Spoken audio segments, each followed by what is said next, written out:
Halo Sobat Sejawat, pagi ini saya mau berziarah ke seorang sahabat, kakak, sekaligus mentor saya.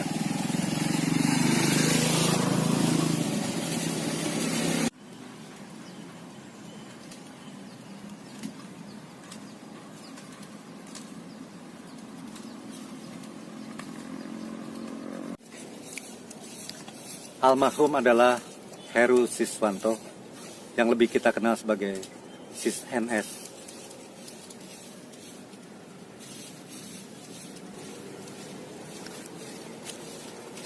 Sudah 3 tahun almarhum meninggalkan kita semua, dan saya salah satu yang sangat kehilangan beliau, karena di hari-hari terakhirnya saya dan almarhum sedang mempersiapkan segala sesuatu yang berkaitan dengan pendirian GWJ. Nanti saya akan cerita lebih detail sepulangnya dari sini. Sampai nanti.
Itulah galeri kebersamaan saya dengan almarhum Mas Sis NS, di mana saat itu saya banyak berkegiatan dengan almarhum.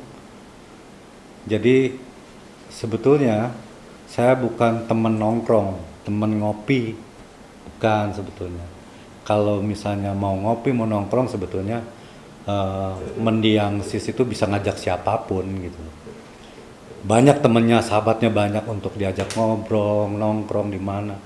Kalau sama saya justru beda. Saya tuh temen untuk membahas diskusi tentang gagasan, konsep, pertunjukan, berkesenian dan lain-lain. Itu jadi bedanya antara saya dengan teman-teman atau sahabat yang lainnya. Mungkin juga salah satunya saya yang diajak ngobrol membahas tentang berkesenian ya. Jadi sebelum meninggal, kalau ditarik ke belakang, itu kurang lebih 15 tahun sebelumnya itu saya udah berkegiatan intensif dengan beliau. Nah, semua yang saya ceritakan ini nanti itu adalah apa yang saya alami bersama mendiang Sis NS. Kalau misalnya memang itu yang terjadi, akan saya bicarakan, akan saya sampaikan.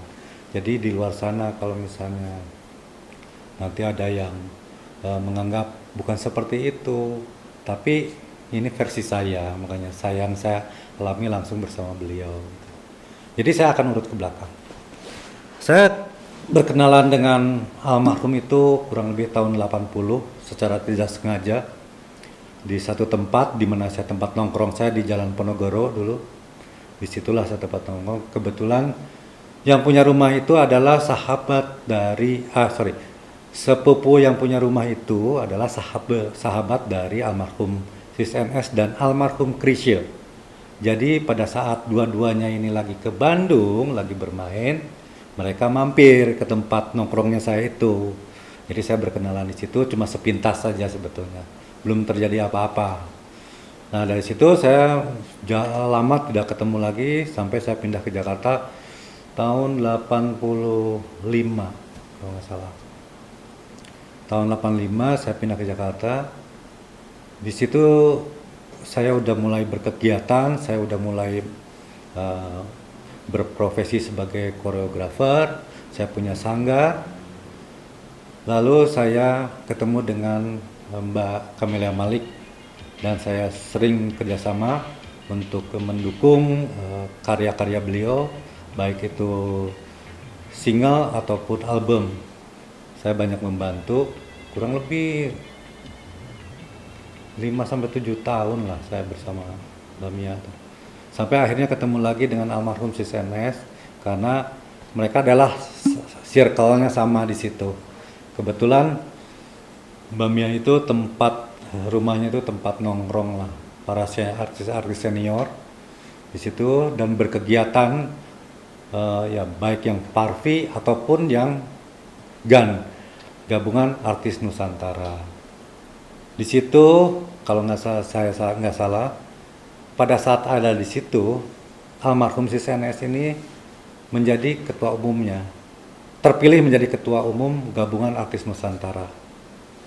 Dan saya kebetulan lagi intensif kerjasama dengan Mbak Mia Camelia Malik. Saya ditunjuk salah satu dari bendahara gabungan artis Nusantara.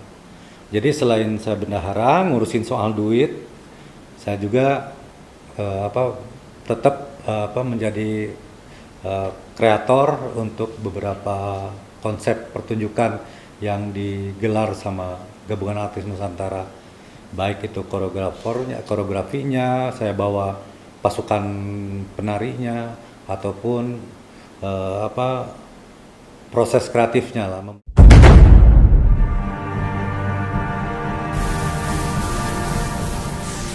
Tahun 2003 saya diajak sama almarhum untuk hadir di sebuah acara, ternyata itu deklarasi untuk mengusung Pak Susilo Bambang Yudhoyono untuk maju ke Pilpres tahun 2004. Nah, kebetulan kan almarhum ini salah satu pendiri Partai Demokrat. Saya diajak hadir ke Hilton, waktu itu masih Hotel Hilton, di Executive Club, saya masih ingat. Jadi begitu yang lain masuk ke ruangan utama untuk mulai acara deklarasi, saya pulang, saya cabut pulang. Saya pikir apa artinya saya dibanding orang-orang yang lebih penting di situ yang hadir di situ, pulang. Nah, nggak lama kemudian ternyata di luar dugaan saya, almarhum nelpon dan marah-marah. Kenapa saya nggak nulis nama? Kenapa saya nggak mau ikut partai? Saya sampaikan, saya memang nggak mau berpartai, saya maunya non partisan aja gitu.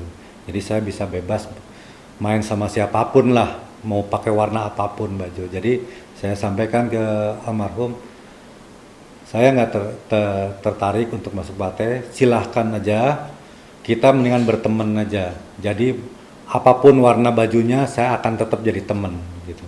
Dan dia menghargai keputusan saya, akhirnya kita tetap berteman, tetap keep in touch walaupun dia sibuk berpartai. Udah. 2005 saya ingat, ya 2005 sekitar November kalau salah. Saya lihat di berita almarhum Sis NS mundur dari partai. Saya bilang ada apa nih? Penasaran sih. Tapi ya udahlah, saya nunggu aja. Nanti kalau ada saatnya mungkin saya bisa ketemu, bisa ngobrol, bisa nanya. Malah sebelum saya ketemu, malah almarhum yang telepon saya. Chan, bisa ketemu nggak? Boleh, di mana? Saya masih ingat tempatnya di Kemang, di restoran Mirasari. Udah, akhirnya kita ketemu. Akhirnya kita ngobrol berdua di restoran. Saya tanya, Kenapa? Apa benar maksudnya gitu? Apa benar berita itu? Ya, dia ngakuin ya benar.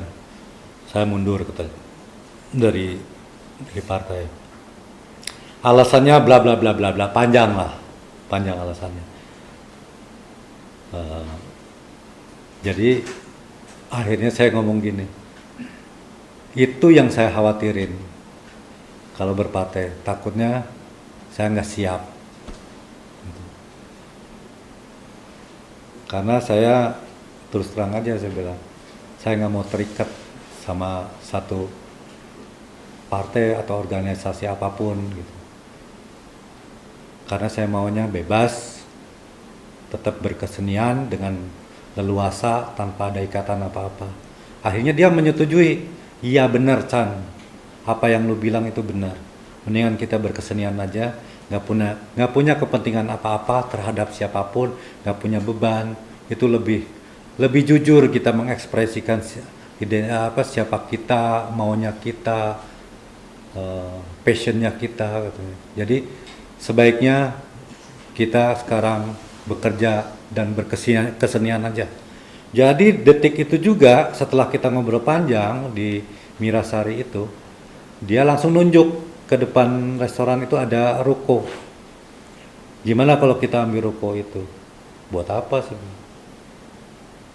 Kita bikin kantor, kita bikin production house, kita berkegiatan murni kesenian. Saya setuju langsung.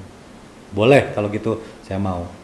Akhirnya hari itu juga 2 ruko diambil dan kita dari mulai detik itu juga kita berkantor selama kurang lebih 2 tahun ya.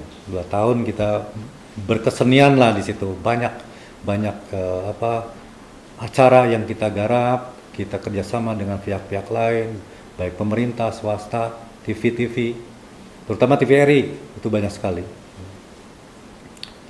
Jadi terus terang aja kenangan saya sama almarhum itu cukup sangat mendalam ya. Karena saya nggak mengenal ruang, nggak mengenal waktu, tempat, kapan aja saya bisa ketemu, jam berapa aja kita bisa ngebahas apapun. Kadang-kadang jam 12 malam, jam 1 malam kita ngobrol berdua, ngomongin soal gagasan, soal rencana ini, rencana itu, wacana ini, wacana itu.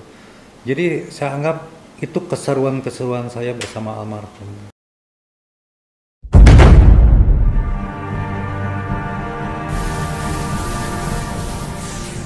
Saya di kantor itu namanya itu Jingga, Studio Jingga. Dia senang dengan warna orange soalnya. Dan yang kita pernah capai di TVRI itu yang cukup memorable buat saya itu adalah 10-10-10.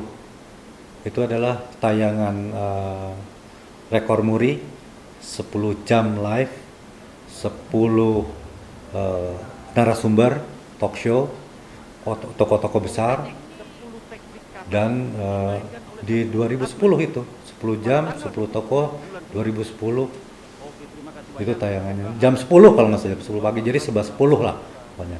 Dan itu dapat rekor muri bersama almarhum. Jadi almarhum tuh kalau udah ada maunya itu harus, selama dia anggap mampu untuk melaksanakan, dia akan terabas gitu.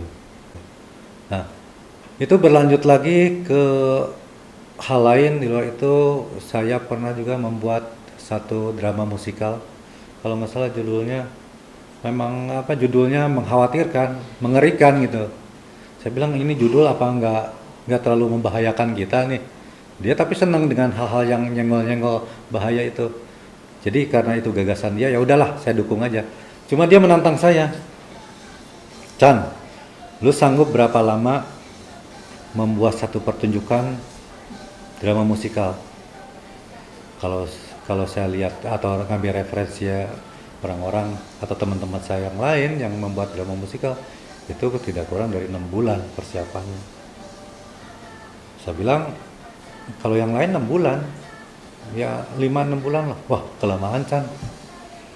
Gue pengen yang paling cepet deh. Kalau kita mau gila-gilaan, saya berani. Paling singkat 20 hari latihan. Serius lu Chan? Lah, lu yang nantang. Gue jawab 20 hari. Ya udah, tapi di luar penggarapan musik ya, sama dialog gitu. Itu di luar itu. Ini latihan, benar-benar latihan untuk koreografi, blocking dan sebagainya, itu ekspresi, itu 20 hari. Tapi untuk reading dan sebagainya itu di luar itu, musik di luar itu. Oke katanya. 20 hari selesainya ditambah GR berapa hari di gedung, jadi total 25 hari lah untuk saya sendiri. Itu selesai untuk satu pertunjukan. Itu pekerjaan berat tapi menyenangkan karena harus kejar-kejaran dengan waktu 20 hari dan harus selesai. Nggak mau tahu gitu. Tapi selesai. Nah, habis itu ada film juga. Habis itu ada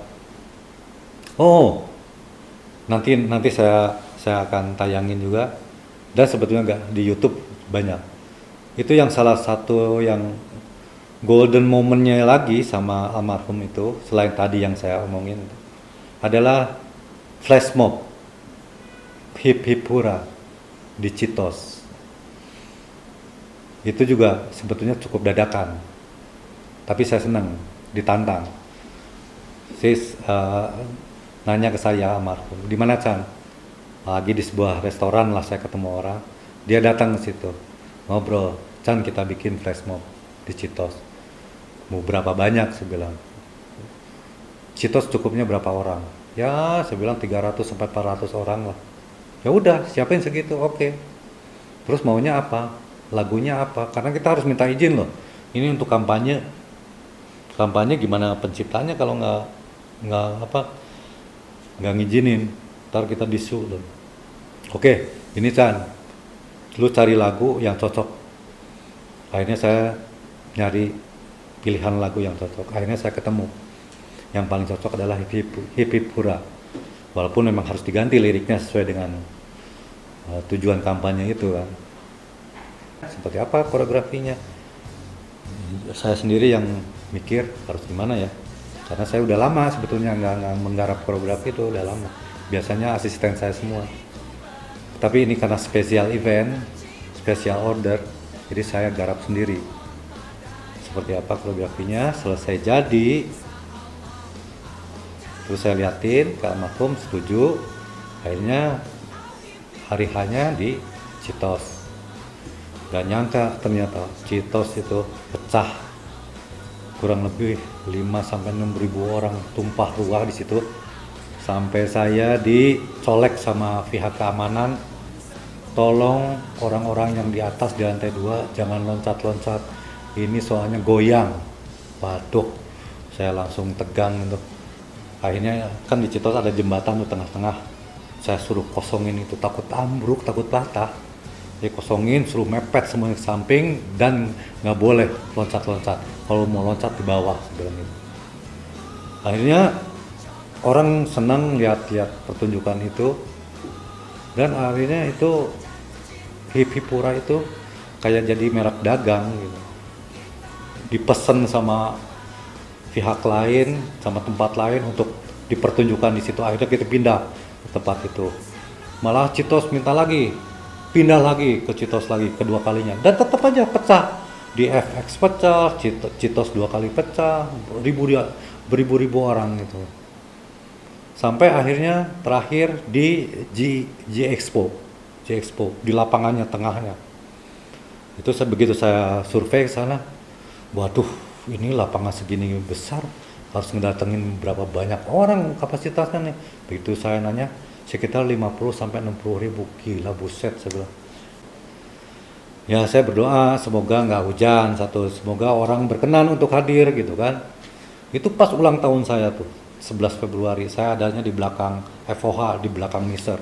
Sambil saya berdoa, jangan hujan, mudah-mudahan bisa penuh kapasitasnya.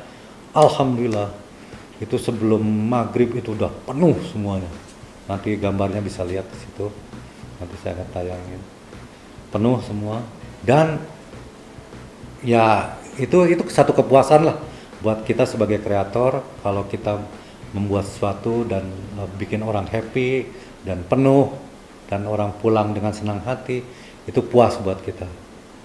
Dan saya dapat bonusnya apa? Yang namanya Hipipura itu ternyata diikuti oleh berbagai negara. Ya maksudnya WNI ya, warga negara Indonesia yang ada di luar, yang sehati lah mengkampanyekan itu. Akhirnya mereka bikin semuanya flash mob di luar. Kalau nggak salah saya udah list, tapi karena udah terlalu lama, itu lebih dari 25 negara itu mengikuti itu. Dan ada semuanya di YouTube. Gitu. Dan itu menyenangkan sekali. Momen-momen itu sangat menyenangkan. Ternyata dampak satu kreasi itu kalau orang menyukainya bisa mengglobal gitu kan, sampai di luar negeri pun ikut gitu, dan itu menyenangkan buat saya. Itu yang membuat saya punya keterikatan batin sama almarhum di setiap proyek apapun itu. Ini inti dari pertemanan saya dengan almarhum itu, saling mengerti, saling memahami satu sama lain, saling bisa menerjemahkan, dan saling percaya. Yang penting percaya bahwa saya bisa menyelesaikan tanggung jawab sesuai dengan porsi saya. Makanya kepercayaan itu akhirnya kita pegang terus, berlanjut terus, sampai akhirnya saya kehilangan almarhum. Ini saya belum bicara di hari-hari terakhir, dimana itu hari-hari yang sangat memberatkan buat saya. Pada saat saya membuat acara terakhir di Citos, namanya Turn Back 80s, itu rapat terakhir di Citos bersama owner atau pemilik Citos 2019. Saya ingat omongan almarhum, Pak Jokowi itu orang baik, orang jujur. Jadi kita harus dukung penuh dan jangan setengah-setengah. Kita harus all out. Kali ini kita harus all out. Karena ini orang baik. Gitu.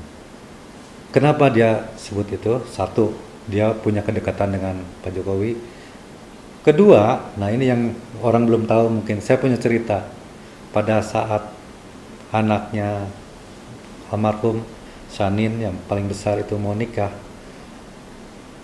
Mas Sis itu mencari saksi, siapa yang bisa menjadi saksi di pernikahan anaknya. Dia pilihnya Pak Jokowi, saat itu masih jadi gubernur DKI. Coba telepon Pak Jokowi. Begitu telepon Pak Jokowi, langsung menyatakan siap sedia untuk menjadi saksi, tanpa tedeng-aling-aling lah, siap. Kedekatan-kedekatan yang spesial itu buat almarhum itu sangat bermakna buat dia gitu. Apalagi melihat pada saat Pak Jokowi di 2014 pada saat pertama terpilih, melihat satu perkembangan yang positif ke arah yang positif gitu. Almarhum melihat itu sebagai satu hal yang kemajuan yang signifikan. Almarhum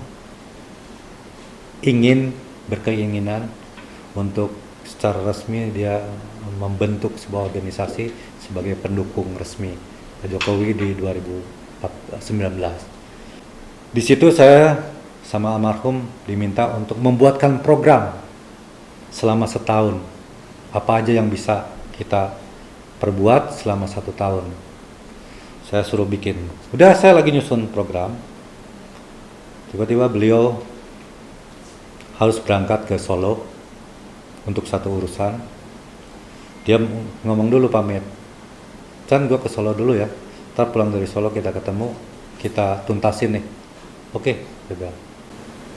Saya malah dapat berita Mas Sis meninggal. Waduh, itu benar-benar itu rasanya petir di siang bolong itu. Ya begitu sampai ke rumahnya di Kemang, di situ masih belum ada kegiatan apa-apa, mempersiapkan apa-apa karena nggak ada orang, semuanya ke rumah sakit, ke RSPI. Kebetulan ada teman saya di situ yang ngajak saya, yuk kita siapkan apa yang perlu. Ayo, saya bilang, ya udah, saya sebisa-bisa mungkin saya persiapkan. sebelum kedatangan keluarga dan jenazah. Saya siapkan itu. Beberapa bulan sebelum meninggalnya itu, almarhum itu membuat satu lagu bersama James F. Sunda, yaitu lagu Stop Stop Stop. Saya diminta sama almarhum untuk membuat video klipnya, tim saya. Udah penggarapan, tinggal editing, saya ngobrol sama almarhum. Saya ngomong ke almarhum, ini lebih nendang lagi, lebih nendang sebenarnya. Kalau di video klip ini ada Pak Jokowi, ikut ada di situ, entah dia bicara apa kayak berdiri, kayak. Pokoknya ada lah Pak Jokowi, karena ini menyangkut kita bernegara, sikap kita bernegara, jangan ini, jangan itu, gitu kan. Jadi harus ada Pak Jokowi. Akhirnya terjadi. Nggak lama kemudian, lagi dalam proses editing, belum selesai sih, tapi almarhum dapat kabar dari istana ada waktu lah Pak Jokowi untuk ikut serta. Akhirnya saya diminta tengah malam tuh telepon, Chan, besok kita syuting di istana, bisa nggak lu siapin malam ini juga tim kecil lu aja ke istana. Siap, saya bilang. Udah, besok paginya saya berangkat ke istana, dan seperti hasilnya Pak Jokowi ikut dalam video itu.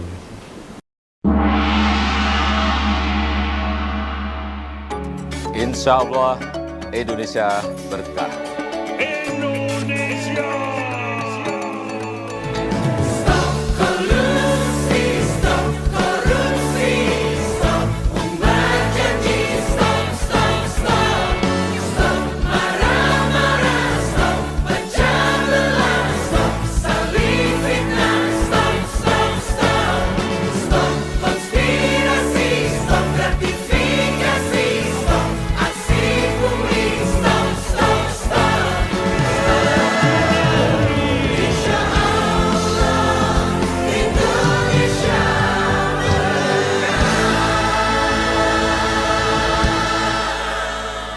Indonesia. Itu lagu Stop Stop Stop. Kembali lagi ke tadi, sepeninggalan almarhum meninggalkan PR buat saya, yaitu GWJ. Ini mau diapain? Tapi kalau nggak diterusin, saya merasa hutang. Akhirnya saya bicara sama istrinya, kita mulai aja, kita kumpulkan teman-teman almarhum untuk kita bahas sama-sama supaya semua orang yang dekat terlibat semuanya. Alhamdulillah hampir 95% bersedia untuk ikut di kepengurusan GWJ.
cermin